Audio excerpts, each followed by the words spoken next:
Hapit ang kubeng at higalong. Tara na, mayroon.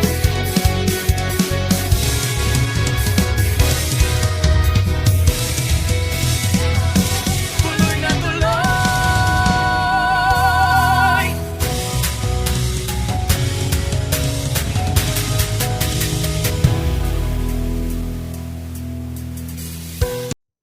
Mayong adlaw mga pumuluyo sang South Cotabato. Welcome sa Tinalak TV sa ka-special edition sang hinunanon sa Kapitolyo kung sa diin aton pagaisgutan ang nagkalilaing nga mga preparasyon sa mga komitiba sa palaabuton nga pinakamasadya kag pinaka-colorful nga selebrasyon sang probinsya sang South Cotabato ang Tinalak Festival. Sama-sama nating tulasin ang mga pasabog ng Tinalak Festival 2025. With us today, ang pinakamasadya nga komitiba, kaya damo-damo na sa mga amusements, no, rides, okay stall, no, ang atong komitiba nga ara diri sa atong studio, ang Committee on Tinalak Strip, no. Masadya ni kay diri ang mga magahod. Ara diri sa atong studio si Ma'am Ann Casan sa Provincial General Services Office. Ago diskutan ang preparasyon nga ginapatigayon sa ilang nga komitiba. Hello Ma'am Ann. Hello ma'am, magandang araw po sa lahat, lalo na po sa ating mga kababayan na Muslim because today is a Munjadid, it's a holiday and Happy New Year po sa aking mga kapwa Muslim dyan at sa lahat po ng mga taga South Cotabato. Ayan, Happy Muslim New Year. Tama. Okay, before we start ang atong interview ka Ma'am Ann Casan, ginapasalamatan ko ana yung ilang nga opisina sa paghatag sa amon sa silang sponsors ng tubig namon diri. No? Nga ginapanagtag every time nga may ara kami sang bisita sa hinunanon sa Kapitolyo. Okay, ma'am, hisgutan nato ng Tinalak Strip. Sa diin ini siya, ang location niya, ano naman ang pagkakaiba sang Tinalak Strip sa Food Garden, Ma'am Ann? Yes, okay. Una sa lahat, no, ang buong Alunan Avenue, combination po yan ng Tinalak Food Strip, yung amin, and then the Tinalak Food Garden, yung kasama ng rakrakan sa Tinalak. Kaya nagpapasalamat tayo kay Ma'am Lisel, ang atin pong PHRMO at chairperson ng rakrakan sa Tinalak. Kasi lahat po kami dyan magbe-benefit sa rakrakan ng mga shows every night. So, ang Tinalak Food Strip po, mula po dyan sa may simbahan, from People's po, General Merchandise, kasi bawal na tayo dun sa harap ng church, until Notre Dame po na Marble University na Alunan Avenue. Kasi after that is the DPWH, up to the Capitol is the Bahay Kubo naman ng ating provincial Agri. Oo, sa OPAG, ma'am. Pagkatapos, ang kaibahan naman dun, Miss Ann, is kung ang Tinalak Food Garden is parang fine dining siya, more on family siya. And talagang may decoration siya kasi they have contest also for that purpose. Ang sa atin naman is cowboy. Nandiyan lahat ang barbecue, lahat ng manginginom, hindi naman po manghuhubog. Mga nakikisaya po. After nilang umikot sa rides, sa plant fair na nasa Protect na, then sa Kubo, then ito naman sa amin. Oo, ang mga ng budgeted, no? Ang Yes, ilang nga budget, no? Kaya ang diri sa Tinalak Strip ay mga barbecue stalls, ma'am, no? Yes. Mga pila ang na-accommodate naton nga mga stall mag-occupy sa mga stalls, ma'am. Meron na tayong 60 na mga concessionaires na nakapagdura at Silas June 12 and orient na rin natin sila. And nung Tuesday po, nagkaroon sila ng orientation para sa food safety and waste management ng ating, syempre, ng ating festival director yan. Siya ang nag-endorse na dapat lahat ng ating concessionaires para safety naman ng ating mga kababayan sa pagkain na maayos yung kanilang pag-handle. So, 60 plus, mayroon tayong 35 na sponsors na we will provide 95 along Alunan Avenue. So, ano po yan? Mura, may halal po, may puro pork naman tayo dyan. So, very friendly po. Pwede kang pumili kahit ano. Ang ginhatag natin, ma'am, ng mga stalls, ara na ba ang electricity, pati ang tent nila? Yes, ma'am.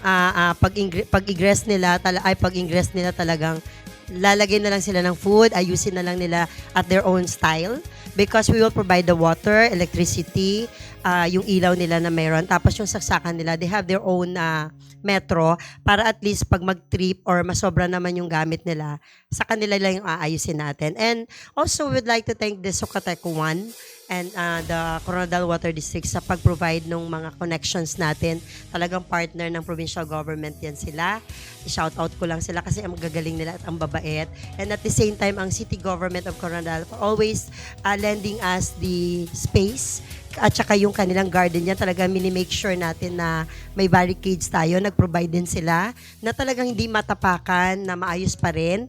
And everyday na sa atin pong environmental office na paghakot ng basura, make sure po ni PGSO na malinis po after yan. Because everyday, kahit po nagko-close tayo ng 2 p.m.s along Alunan Avenue, pag nag-start ang rakrakan sa Tinalak na show ng 6 o'clock, up to 12 midnight yan everyday, Miss Ann, from July 6 to 18. Pero make sure natin na pagka next day, business as usual ang Alunan Avenue. Ibig sabihin, wala na masyadong basura. Isa Wala pa. po. Kasi po, naturuan na sila ng segregation. We will not, hindi natin dadamputin ang kanilang basura at may penalty sila sa city pagka hindi nakasegregate. Then, after that, magki-clean po si PGS. So, may tao tayo na maglilinis dyan. Para po, pagdating ng ating mga business dyan, owners, hindi naman sila magreklamo. Pati po yung mga portalets we provide also para at least hindi naman mabaho yung area. Ma'am, ano kadako? Gaano kalaki yung mga stalls na intended para sa stall owners? Ang sa atin, nasa 3x3 tayo per concessionaire. Ang sa food garden kasi nasa 6x6 yan sila, malaki talaga. So, yung sa atin 3x3 kasi dikit-dikit na. And they only extend up to the yellow line every night. Pero more than that, talagang tatanggalin natin. After that, babalik nila, i-close nila yan para open na uli ang alunan in the morning. Kailan sila matatapos sa evening, ma'am? From July, Aga-agaho na gali. yes, we have a soft opening on July 6 to 10 because we have our grand opening on July 11. So 6 to 10 to 6, July 6 to 17. Most na yan, 6 p.m. to 12 midnight ang gamit nila. Pero on the 18, kasi alam mo naman, Miss Ann, pag 18 talagang hindi natutulog ang ating mga kababayan. So binibigyan ng IMT, binigyan tayo until 2 a.m. para makapagusto man sila, kay magsinadya sila. Eksakto. So, ibabalik na nila pag halin nila para business as usual. Yes po, alam na nila yan. Kung ano i-cover nila, isang color lang kami. We have the guidelines na provide for them. Paano, ma'am, na-mention mo kagaina atong mga sa electricity, may ara ba kita limitation sa mga dalon nila nga mga gamit? Yes po, we already provided also kung ilan lang amperes yung ibibigay. 15 amperes per stall tayo. So, malalaman talaga namin pag nag-trip off yung kanilang store. Sila lang. So, hindi maaapektahan yung iba. Tapos, nag-rent na rin tayo. The Socotec 1 also provided transformers. Kasi nag-request din kami ni Ma'am Lisel during our meeting with them na dapat maayos yung, parang ano ba yan, tama talaga yung source na mabibigay sa gabi na yun kasi ang dami eh. Kasi meron pa tayo dun sa after the church, meron pa ang PTO natin ng mga t-shirt printing, mas mabigat yon. Then after sa atin, meron pang kubo, iba-ibang transformer po yan. Kaya nakakatuwa kasi talagang nagsusupport sila sa atin. At saka, alam mo naman, Miss Ann, laging sinasabi ng governor, this would be his last term. So gusto niya maayos, masadya, kag peaceful gid nami ang aton nga. Na-mention mo, ma'am, na may mga, syempre mga halaman sa igad sang dalan nga iya ka Coronadal City. Paano naton ma-ensure nga hindi matapakan? Daw amo na ito naging problema naton sa mga past. Mga previous years. Pero the last 3 years natin, na-cover na natin yan kasi we provided lahat po nung nasa DP na gitna. Nag-approve na rin si DP. We have also parang permit na tanggalin na yan nila DP by July 1. Yung lahat nung nasa gitna na barricades nila kasi para open na ang buong alunan. Yan siya, ginagamit natin yan sa likod ng lahat ng ating concessionaires. And all our concessionaires knows na bawal sila barbecue, mag-ihaw dun sa likod, lahat, para ma-maintain po yung halaman ni City. Tama, kay may mga times na nag-ihaw sila sa back sa likod sa ilang mga stall. So tanan-tanan dapat Nasa harap. Yes, na. kung makita mo yung usok. Kung yung iba naman nalutuna, okay lang din. Or yung iba nagpa-fry inside. Alam na po nila yan. nasabihan na natin sila. Ano mga pinakamalaking stalls na sikat na mag-display dyan sa ano ninyo, ma'am? Di ba you have 35 na mga sponsors na ano? Iba-iba kasi, Miss Anne, mayroong yung iba merienda style naman, yung iba pizza, yung iba barbecue, iba lechon, lechon talaga, as in lechon. Yung iba naman manok, yung iba naman lutong bahay. Iba-iba, tapos iba-iba rin yung gusto ng tao. So, more or less kasi more on inuman. Kasi you know, the Rakrakan Festival natin dyan sa harap, sa Alunan is, may banda tayo every night. I-enjoy nila until 12 yun. So, puro inuman talaga dyan, ma'am. And we have a big sponsor like San Miguel Beer. Hindi ko lang masabi yung iba because the Ways and Means Chairperson ang magdi-declare noon. Pero more or less, meron na kaming pinrovide for the San Miguel Beer for the depot. Para at least mura naman yung kuha nila ng beer. And hindi na sila lalabas. Sila, nakakordon na. Ara sa na, isang pati lugar. ice nila, ara na tanan. Ayan. Kay, you know what, pag 2 o'clock kasi, Miss Anne, close na yung road, very strict yung ating mga 2 partner, ha? p.m. yan. Yes, 2 p.m. 2 p.m. ang kanila lang na pag-refill from 2 to 5. Kasi yung 5 o'clock, basically, talagang lahat ng sasakyan itutow na yan, lahat alisin na ng PNP. Thank you talaga sa mga men in uniform natin, the Philippine National Police, the Bureau of Fire Protection, yan po ang mga nagsisecure sa atin, and the Philippine Army, at lahat po ng PSU natin nandyan. At mga, ang tawag niyan is mga barangay tanod na nagvo-volunteer, ang dami po during that time kasi talagang masikip. Marami po tayong gate, Miss Anne. From gate natin dyan sa NDMU, bago papasok sa strip, so papasukin until 5 yung mga cars nila for refill. Pati tayo ng mga committee because we have committee out inside the gym. After that, by 5 o'clock, mayroon ng pangalawang gate na yan sa may DepEd hanggang dyan sa Tricias para pagpuno na yung ating crowd sa gitna because of the artists, mga national artists na kasi baka magka-stampede.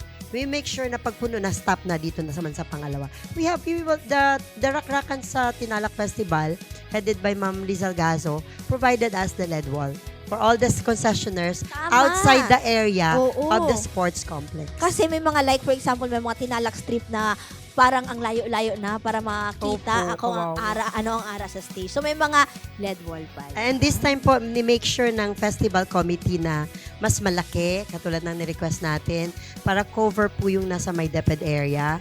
Kasi yung dun po sa Kubo, hindi naman talaga sila more on ang i-showcase nila is the kubo of the LGU, and we have also here sa may simbahan area, and at the same time meron tayo sa overpass. Nag-provide na si Ma'am dyan para kahit mutya or everything nakikita. Ayun. Sige, Ma'am Ann, invite natin ang ating mga kababayan kag mga friends outside of South Cotabato na malabutan sa ating pagpangalagad para naman magbisita sa Tinalak Strip. Go ahead, Ma'am Ann. I-include ko lang, Ma'am Ann, before ako mag-invite. Just want to say thank you and very grateful sa Team PGSO. Yung akin pong mga tao sa maintenance, kudos talaga sa inyo. Nagbabaytamis na po kami ngayon pa lang because alam ko po na 1 month kaming mapapagod. Everyday po yan, and I'll make sure po na lahat ng logistics na request sa amin from the opening committee to closing committee to the opening program to the pinaka and lahat ng sa PIO na mga request na plaster na po namin and na mapoprovide namin yon sa kaya namin.